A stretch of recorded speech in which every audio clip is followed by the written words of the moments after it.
अरे मनोज, तुम्हारा काम कब ठीक होगा? हमारे हालात इतने खराब हैं, पता नहीं तुम्हारा काम कब सही होगा। इतने दिनों से काम कुछ अच्छा चल ही नहीं रहा है। न जाने हम लोग आगे क्या करेंगे? अरे सरिता, हालात भी ठीक हो जाएंगे। तुम क्यों चिंता करती हो? देखो, तुम मत चिंता करो, मैं बाहर काम ढूंढ रहा हूँ ना। मुझे कोई अच्छा काम मिल जाएगा तो हमारे हालात भी ठीक हो जाएंगे। मनोज और उसकी पत्नी सरिता बहुत ही चिंतित रहते अपनी गुर्बत के कारण। मनोज हमेशा काम ढूंढने के लिए निकलता, लेकिन गांव में उसको कोई काम ही ना देता, इसलिए मनोज बहुत ज़्यादा चिंता में रहता था। एक दिन सरिता गांव के कुएं में पानी भरने के लिए जाती है, तो वहीं पर गांव की कुछ और महिलाएं भी पानी भरने आ जाती हैं। अरे सरिता, बात सुनो, पहले हमें पानी भरने दो। अगर तुमने पानी भरा तो तुम्हारी नहुसत भी पानी पर आ जाएगी और हम पर, और फिर ऐसे हम लोग गरीब हो जाएँगे।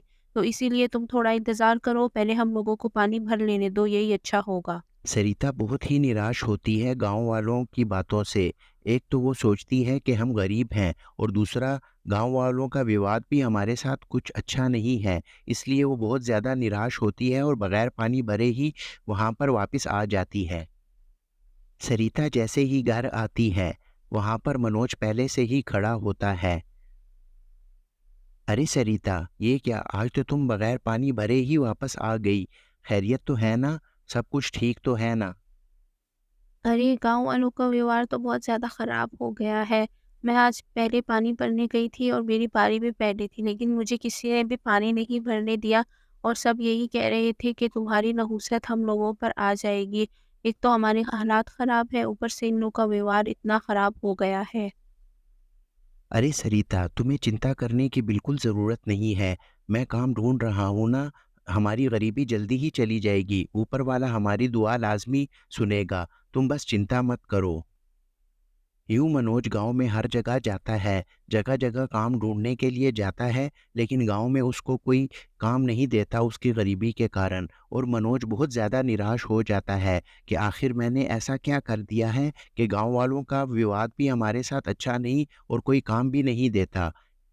मनोज एक पेड़ के नीचे निराश होकर बैठ जाता है कि वहीं पर उसका दोस्त प्रकाश वहाँ पर उससे मिलने आता है। अरे क्या हुआ मनोज, तुम ठीक तो हो ना? इतने निराश क्यों लग रहे हो आखिर?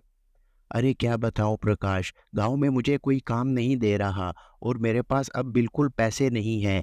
घर में फाकों की नौबत आ गई है। आखिर मेरा क्या कसूर है जो ये गांव वाला इतना बुरा बर्ताव करते हैं मेरे साथ? मुझे समझ नहीं आता। मैं क्या करूं, कहाँ जाऊं? अब तो मेरे पास खाने को भी पैसे नहीं हैं। अरे मनोज, तुम बिल्कुल चिंता मत करो, ठीक है ना? तुम्हें काम ज़रूरी मिलेगा, लेकिन बस तुम अपनी कोशिश मत छोड़ना। ऊपर वाला तुम्हारे ऊपर रहम ज़रूर करेगा। और मेरे पास कुछ पैसे हैं, ये तुम रख लो अपने खर्चे के लिए। कुछ दिन काम चल जाएगा और उसी दौरान तुम्हें एक अच्छा सा काम भी मिल जाएगा। इसलिए निराश मत हो, मैं हूं ना तुम्हारे साथ। तुम्हें चिंता करने की ज़रूरत नहीं है। एक रात गांव में बहुत तेज बारिश हो जाती है, और मनोज का घर चूंकि टूटा हुआ होता है, इसलिए वो जगह जगह से टपकने लग जाता है। अरे सरिता, आज तो बहुत तेज बारिश हो रही है और हमारा घर भी टपक रहा है। ये ना हो कि हमारा सारा कीमती सामान बर्बाद हो जाए। क्या करें इस बारिश के साथ? मनोज, तुम ठीक कह रहे हो, अगर बारिश होती रही तो हम लोग की छत टपकने लगेगी और ऐसे हम लोग का सारा सामान गीला हो जाएगा। मुझे समझ नहीं आ रही क्या करें।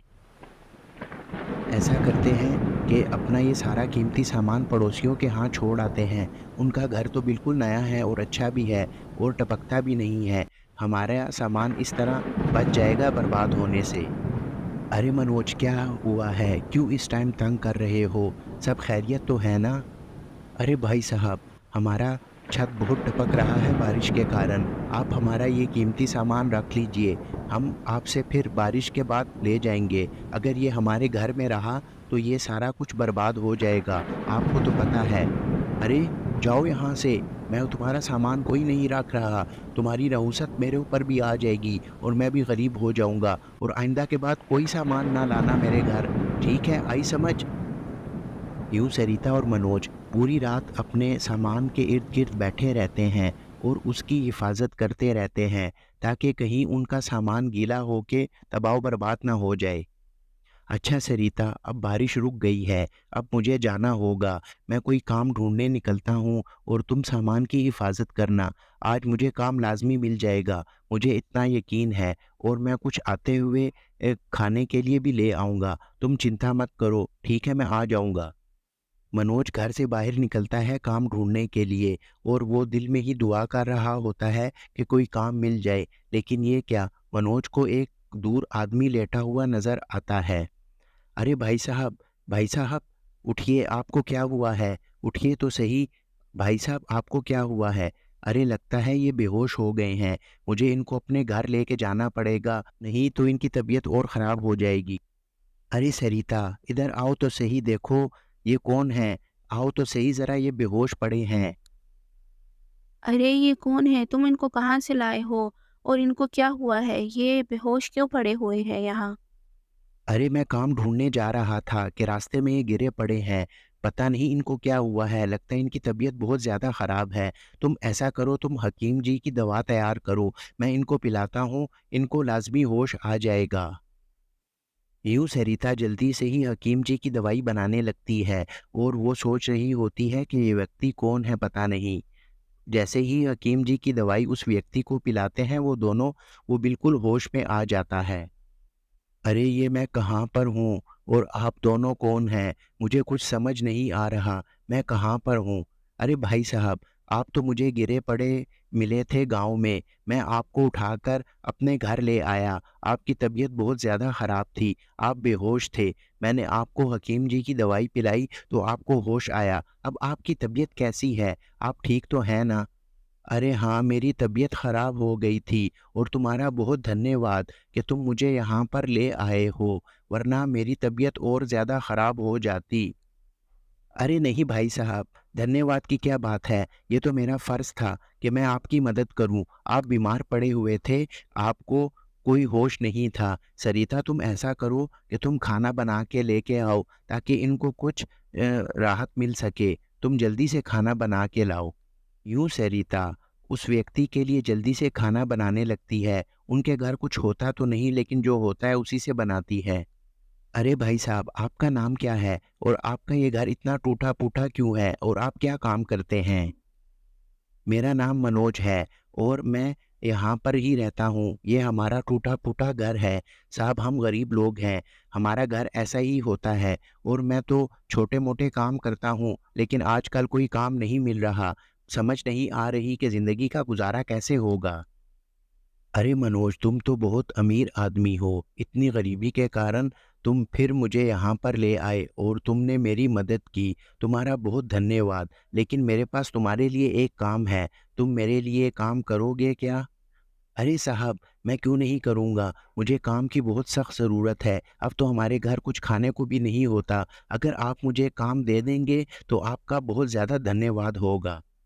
अरे नहीं मनोज, धन्यवाद तो मुझे तुम्हारा कहना चाहिए कि तुमने मेरी जान बचाई। अगर तुम मेरी जान ना बचाते तो मैं यहाँ ना होता।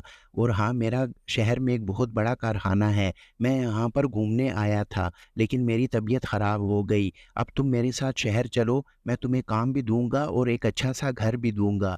तुम्हें ज़रूर मज़ा आएगा मेरे साथ काम करके। अरे साहब, अगर आपने मुझे काम दे दिया तो आपका बहुत धन्यवाद होगा। मेरी गरीबी हमेशा के लिए मिट जाएगी। मैं अपनी गरीबी से बहुत तंग हूँ। ये छोटे-छोटे काम करके मेरे गुज़ारा नहीं होता। अगर आप मुझे काम दे देंगे।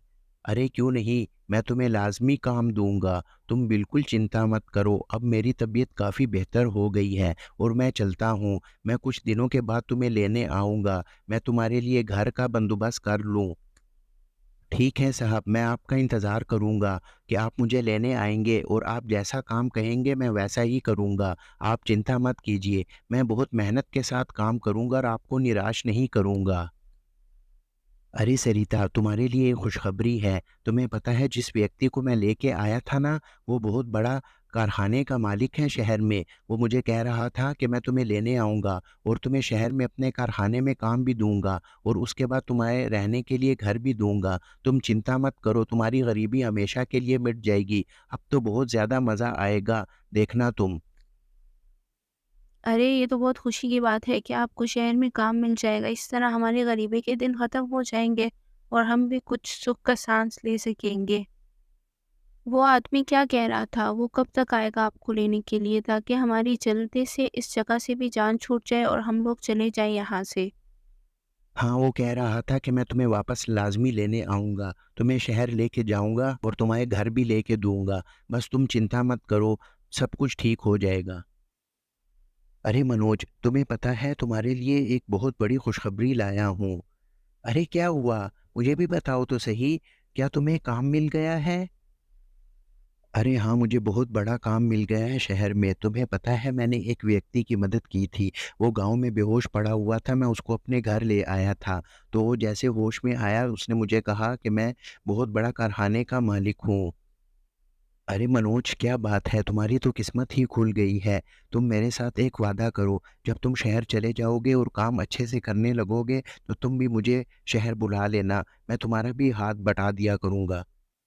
अरे मोहन, तुम चिंता मत करो। तुमने मेरी इतनी गरीबी में मदद की, मैं तुम्हें कैसे भूल सकता हूँ। मैं तुम्हें लाज़मी बुलाऊँगा शहर। यूँ वो व्यक्ति मनोज और सरिता को लेने आ जाता है गाँव और वो दोनों उसके साथ शहर की ओर चल पड़ते हैं। दोस्तों, अब मनोज बहुत बड़े कारखाने में काम करने लग जाता है और उसके गरीबी के दिन भी हमेशा के लिए चले जाते हैं। और अब मनोज शहर में एक बहुत बड़े घर में रह रहा होता है। तो दोस्तों आपने देखा कि मनोज को दूसरों की मदद करने के सिले में कितनी बड़ी इनाम मिला। तो दोस्तों हमें भी मदद करनी चाहिए दूसरों की, चाहे जैसे भी हालात हों।